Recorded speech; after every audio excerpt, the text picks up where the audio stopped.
সেই রাতে তার জীবন বদলে যাবে এটা কখনো ভাবেনি তে। প্রচন্ড বৃষ্টি হচ্ছিল, রাস্তাগুলো প্রায় খালি ছিল যখন তে কাজের এক দীর্ঘদিনের পর বাড়ি ফিরছিল।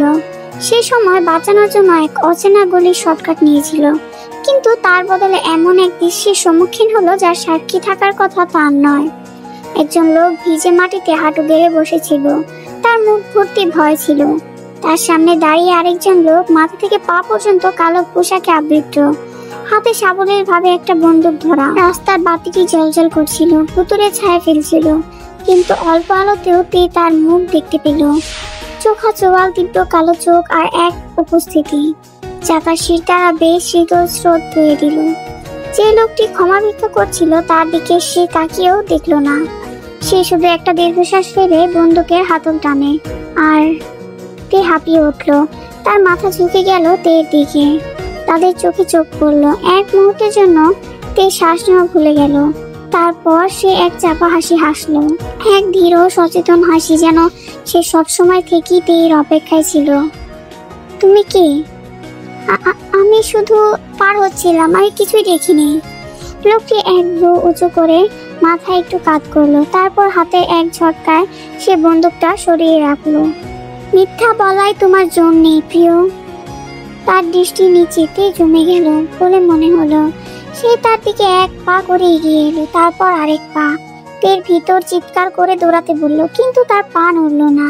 সে তের মাত্র কয়েক ইঞ্চি দূরে দাঁড়ালো, তার ছোট্ট গড়নের ওপর মাথা উঁচু করে।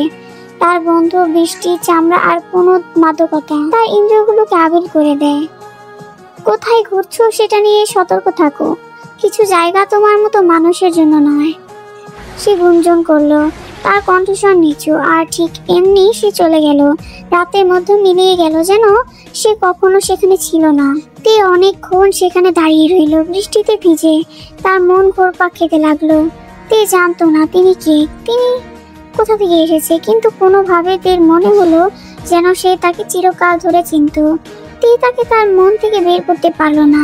সেই রাতে তার ঘুম খুবই কম হয়েছিল। যখনই তে চোখ বন্ধ করতো, তে তাকে দেখতে পেত। তিনি কিভাবে দেখেছিল? তার ঠোঁটে যে হাসি ছিল, তিনি কিভাবে এত সহজে চলে গেল, যেন তিনি যা করেছেন তা কিছুই নয়। এটাই তের ভয় পাওয়া উচিত ছিল, কিন্তু তা হয়নি, বরং এটা তের কৌতূহল বাড়িয়ে দিল। পরের দিন সকালে তে নিজেকে শহরের আন্ডারওয়ার্ল্ডের খোঁজ নিতে দেখা গেল। মাফিয়া, গুজব, গ্যাং ওয়েব, নিখোঁজ মানুষ, কোনো কংক্রিট কিছুই নয়, শুধু কানাকানি। কিন্তু একটা নাম বারবার আসতে লাগলো, জিওন জাংকুক। একটি নাম যা তার শিরদাঁড়া বেয়ে শীতল অনুভূতি বয়ে দিল।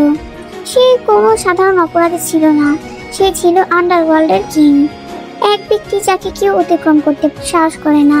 আর তে তার চোখের দিকে তাকিয়েছিল। এই ল্যাপটপের স্ক্রিন তার সামনে, নামের দিকে তাকিয়ে তার আঙুলগুলো কাঁপছিল। একজন সাধারণ মানুষ তাকে ভুলে গিয়ে এগিয়ে যেত, ভান করতো যে এটা কখনো ঘটেনি, কিন্তু তে সাধারণ ছিল না। তে তাকে আবার দেখতে চাইতো।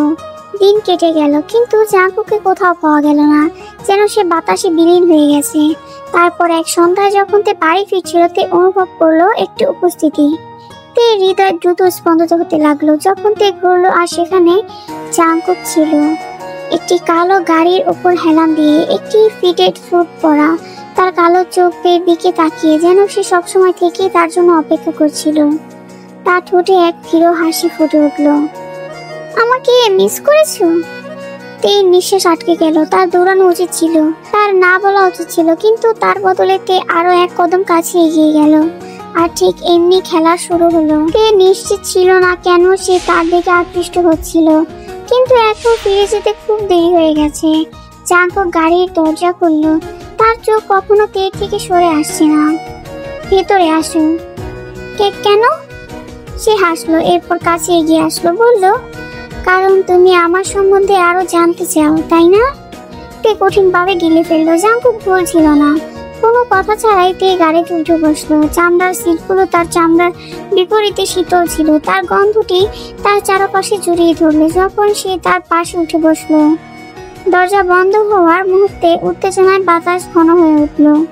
ভয় পেয়েছো? তে জাংকুকের দিকে ঘুরে তাকালো, বলল, আমার ভয় পাওয়া উচিত? জাংকুক ঠোঁটে সেই সিগনেচার হাসি দেখা দিল।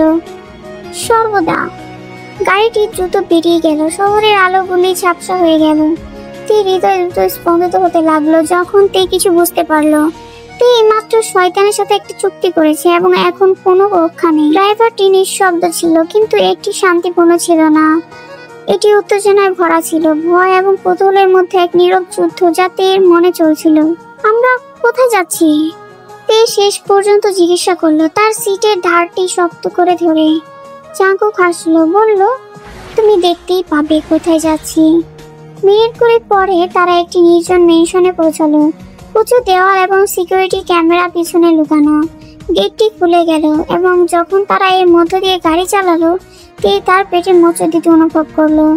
গাড়িটি বিশাল গেটের সামনে থামলো।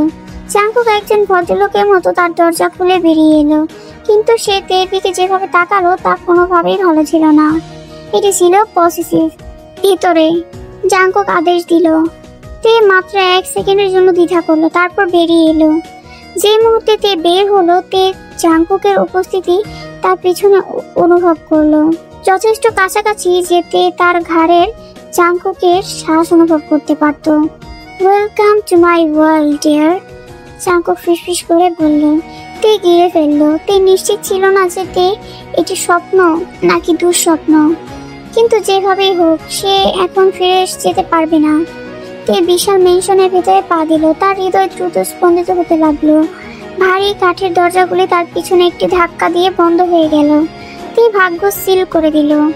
মেনশনটি একটি ভিন্ন বিশ্বের মতো মনে হচ্ছিল, শীতল, প্রতিরোধমূলক, তবু অদ্ভুতভাবে মোহনীয়। বাতাস বিলাসিতা এবং বিপদে ভরা ছিল এবং তে এই অনুভূতি কাটিয়ে উঠতে পারছিল না যে সে খুব গভীরে রয়েছে। জাঙ্কুক তাকে বিশাল হলওয়েগুলির মধ্য দিয়ে নিয়ে গেল।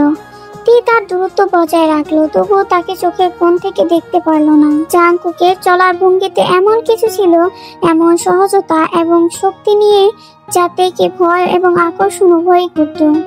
জাঙ্কুক একটি বড় কাঠের দরজার সামনে দাঁড়ালো এবং তের দিকে মুখ করলো, তার অভিব্যক্তি অপরিবর্তনীয়। এই সেই জায়গা যেখানে তুমি থাকবে। তে থাকবো মানে? তে চোখ পিটপিট করে পরিস্থিতি বাস্তবতা প্রক্রিয়া করার চেষ্টা করলো। আপনি সিরিয়াস হতে পারেন না? জাঙ্কুক সাথে সাথে উত্তর দিল না। জাঙ্কুক এক মুহূর্তের জন্য তের দিকে তাকালো, যেন তেকে মূল্যায়ন করছে। তের আগে সরে দাঁড়ালো। ভিতরে আসো, আমাদের আলোচনা করার অনেক কিছুই আছে। তে দ্বিধা করলো, কিন্তু শেষ পর্যন্ত ঘরের ভিতরে পা দিল। এটি ছিল বিশাল, বিলাসবহুল ভাবে সজ্জিত একটি বড় বিছানা, ভেলভেট পর্দা এবং একটি ফায়ার প্লেস যা নরম ভাবে ক্র্যাকেল করছিল। ঘরটি সুন্দর ছিল, কিন্তু এটি খালি মনে হচ্ছিল একটি সোনার পিঞ্জরের মতো। তুমি এখানে আছো কারণ আমি চাই তুমি থাকো। তে তার দিকে ঘুরলো, তার চোখ সংকুচিত হয়ে গেল। আমি এত কখনো রাজি হইনি, আমি এটার জন্য কখনো জিজ্ঞাসা করিনি। জাঙ্কুকের ঠোঁটে একটি ছোট্ট নিষ্ঠুর হাসি দেখা দিল। তুমি ভাবো তোমার কোনো চয়েস আছে? তে তার মেরুদণ্ড বেয়ে এক শিহরণ অনুভব করলো, কিন্তু ভয়ের বদলে অন্য কিছু ছিল, এমন কিছু যা সে নাম দিতে পারলো না, এমন কিছু যা তাকে থাকতে বাধ্য করলো। You are part of my world. তে জাঙ্কুক কাছে এগিয়ে আসলো আর বলল, এবং একবার আমার ওয়ার্ল্ডের ভিতরে চলে এলে কোনো প্রস্থান নেই। তে হৃদয় বেদনায় ভাবে তার বুকের ভিতরে স্পন্দিত হতে লাগলো। এটি এখন আর শুধু কিছু আকর্ষণ ছিল না, এটি ছিল কিন্তু অন্ধকার, বিপজ্জনক, এবং সে ইতিমধ্যে খুব গভীরে ছিল। আমি কেন আমাকে এখানে এনেছো? কারণ আমি তোমাকে চাই এবং কারণ তুমি জানো না কিভাবে দূরে যেতে হয়। তে তার দিকে তাকালো, লোকটিকে বোঝার চেষ্টা করলো যে ধীরে ধীরে তার মনে জায়গা করে নিয়েছে। লোকটা বিপজ্জনক, এটাতে জানে, কিন্তু তার মধ্যে কিছু আছে, একটা টান, এক ধরনের আকর্ষণ। শুধু সে মাফিয়া কিং বলেই নয়, বরং সে নিজেই আলাদা, এমন একজন মানুষ যার মনে হয় না কোনো হৃদয় আছে। তারপর এখন কি?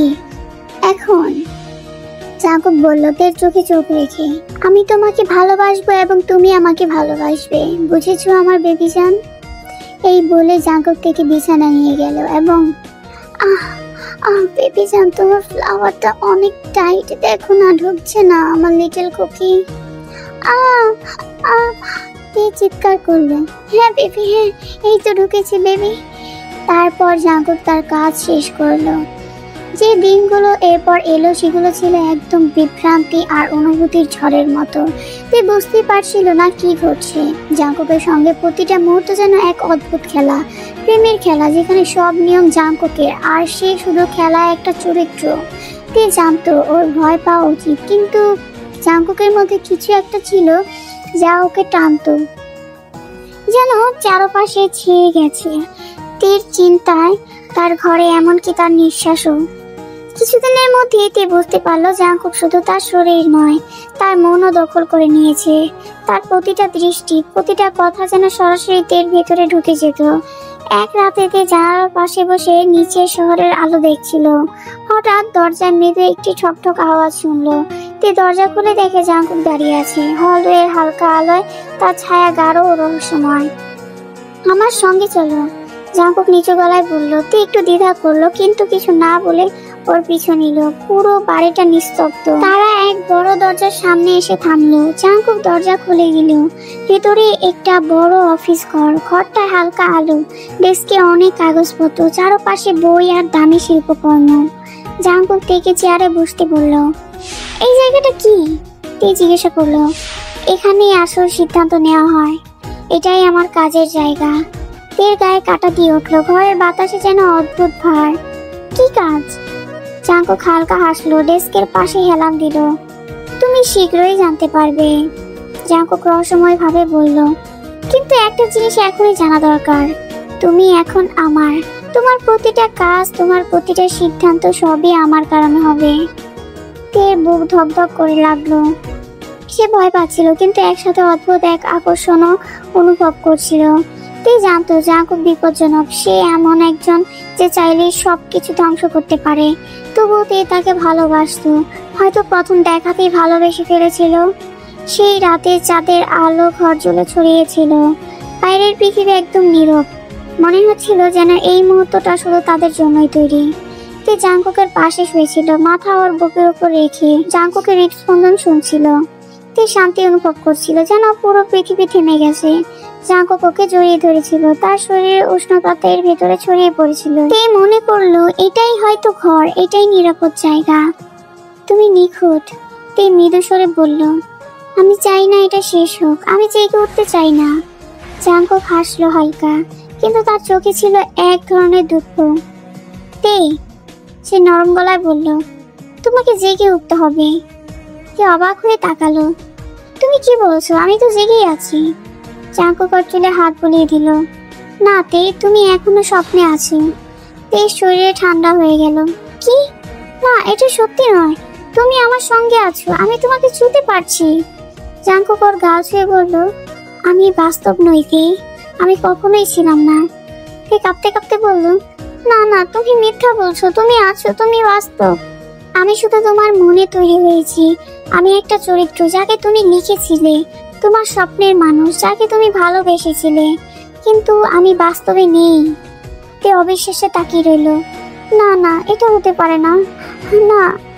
জাঙ্কুক ধীরে মাথা নাড়ালো। আই এম সরি তে, আমি তোমাকে কষ্ট দিতে চাইনি, কিন্তু তোমাকে জেগে উঠতে হবে।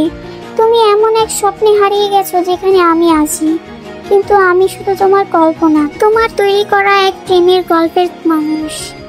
তের চোখে জল চলে এলো। তে জাঙ্কুকে জড়িয়ে ধরতে চাইলো, কিন্তু তার শরীর ধীরে ধীরে মিলিয়ে যেতে লাগলো ধোঁয়ার মতো। না না, তে কাঁপা গলায় বলল। জাঙ্কুক যেও না, জাঙ্কুক, আমাকে একা রেখে যেও না প্লিজ। জাঙ্কুকের কণ্ঠস্বর দূর থেকে এলো। আমি সব সময় তোমার ভিতরে থাকবো তে, তোমার হৃদয়ে, কিন্তু এখন তোমাকে যেতে দিতে হবে। সবকিছু মুছে যেতে লাগলো, ঘর, বিছানা, জাঙ্কুক সব মিলিয়ে যেতে লাগলো অন্ধকারে। তে চিৎকার করে উঠলো, জাঙ্কুক, আমি তোমাকে ভালোবাসি। তারপর হঠাৎ তে জেগে উঠলো। তে হাঁপাতে হাঁপাতে বিছানায় উঠে বসলো। ঘর ফাঁকা, ঠান্ডা, নিস্তব্ধ। তে চারপাশে তাকালো, কিছুই নেই, শুধু একা। ধীরে ধীরে তে পাশে থাকা খাতাটা তুলে নিল। খাতা উল্টাতে উল্টাতে দেখলো সেখানে জাঙ্কুকের কথা, তাদের গল্প, তাদের ভালোবাসা সবই সে লিখেছিল। সবই তার তৈরি। জাঙ্কুক কখনো ছিল না, সে শুধু একটা কল্পনা, একটা স্বপ্ন ছিল। তে বুকের কাছে খাতাটা চেপে ধরলো, চোখ দিয়ে জল গড়িয়ে পড়লো। সে এক এমন মানুষকে ভালোবেসেছিল যে বাস্তবে ছিলই না। এবং এখন শুধু খাতাটা রয়ে গেল আর এক বিশাল শূন্যতা যেখানে এক সময় জাঙ্কুক ছিল। সো লাভলেসরা এখানে এই গল্পটি শেষ। তো তোমাদের কাছে গল্পটা কেমন লাগলো অবশ্যই কমেন্টে জানাবা, আর অবশ্যই লাইক দিবা যাতে এরকম গল্প আরও লিখতে পারি। অ্যান্ড লাস্টলি বলতে গেলে এই গল্পটা আমার কাছে অনেক ভালো লেগেছে। সো যাই হোক, বাই বাই।